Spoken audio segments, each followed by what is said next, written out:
Greetings and welcome to another Lessons with Odin. Today I have for you a tip which may or may not be useful. I thought of this project tip thing when I was working on my alter ego piece, and I reduced the number of holes on this clasp because I didn't have any clasps that were really small lengthwise. All my clasps are really, really long, and mostly because I like to cheat and not stitch as much. But this piece I really, really wanted to showcase the stitching and whatever, and all I had left that was really narrow were these 2-strand clasps. But my necklace was not 2 strands, so I reduced it using this technique that I will about to show you. So, I don't know, it might be useful to you guys. If not, well hey, here's something to keep in mind, I guess, or something. I have a 3-strand clasp here, so I can show you guys how to kind of connect the dots and such.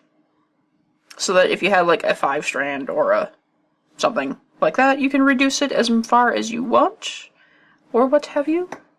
And yes. So, I've got 2 beads here, and I'm going to eventually reduce it to 1 bead for a single strand, and I've got some 11 seed beads, but you can use whatever seed beads you feel like. So I have my needle and thread here, and I would recommend putting on a stop bead to save yourself a little bit of a headache, or one of those springy, claspy things that work to stop your thread from going places and such. And then I'm going to take one of my beads, as well as 3 seed beads. Then I'm going to thread through one of the holes of this clasp, and that's only because I'm not sure if these beads will fit through the hole. And then I'm going to thread on another 3 beads and pass back through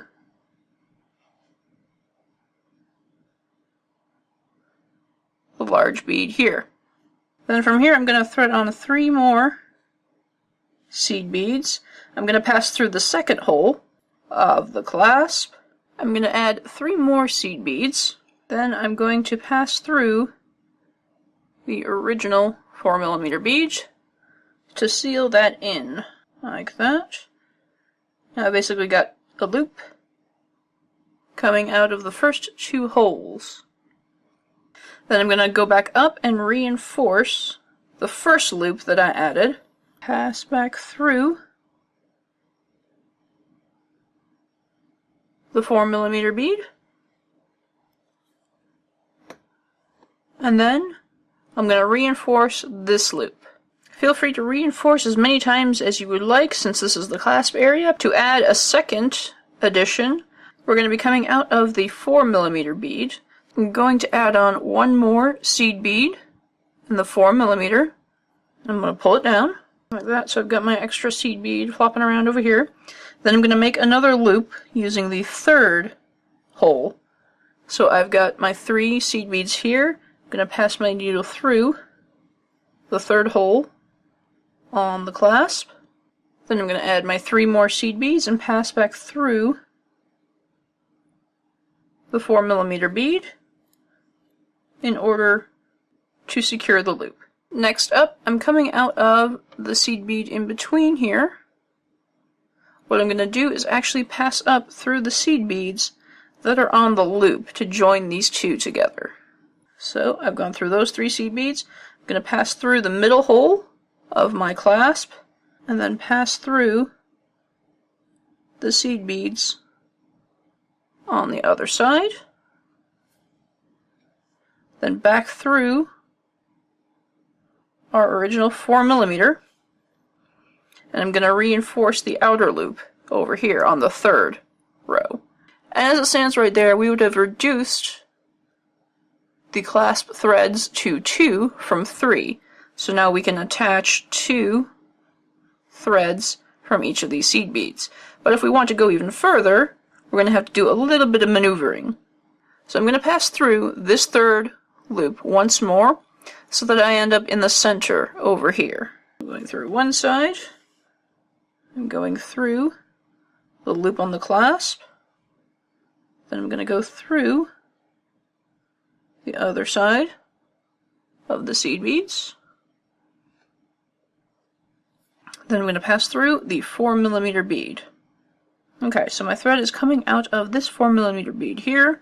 I've added on one seed bead, one 4mm, and one seed bead, and I'm going to pass it through the second bead here. You can use pretty much whatever bead you want as long as it's the same size as these outer two beads. Otherwise it's going to stretch it out and it's not going to look very pretty. So in order to reinforce this area, I'm going to pass back through this loop here, the other side of the beaded loop.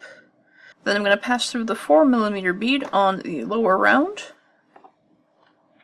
I'm going to move up through the seed bead, the 4mm, and the seed bead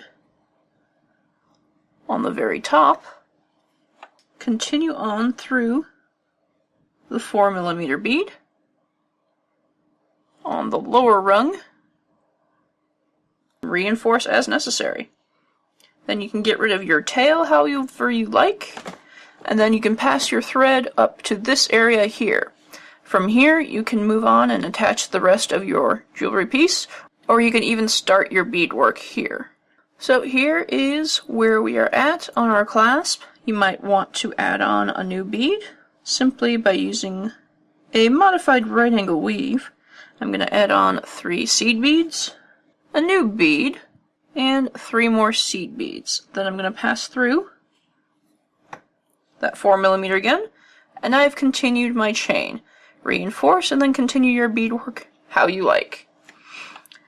So using this technique you can kind of apply it with other clasps, bigger multi-strands and such like that. Maybe you have a really fancy box clasp that you never have any use for because you have 3 strands on this clasp and you only make like 1 strand projects. You can reduce that the same way or something like that. And yeah, that's just one example. There's just a little tip that I thought I would share with you guys, and I hope you guys enjoy. I think that'll do it for this edition of Lessons with Odin. I'm starting to do my more premium stuff on Skillshare for classes. This one was my latest piece that we did in class. I'll leave a referral link down below, and you can get a severe discount for your first 3 months of Skillshare, and it gives you access to so many things, not just my jewelry projects, but there's other jewelry designers over there as well, and quite a few random things like cooking and technology, and mostly I take interest in the cooking because I like food. But yes, I'll leave that down below. And also, don't forget, if you make anything from my Lessons with Odin, share your pictures up on the Facebook group, Lessons with Odin. I'll leave a link down below because we love to see what you do and share and talk with other BD members. So yes, thank you guys so much for joining me. And of course, if there's anything I need to be trying out right now, feel free to leave me a comment down below. And I will see you next time.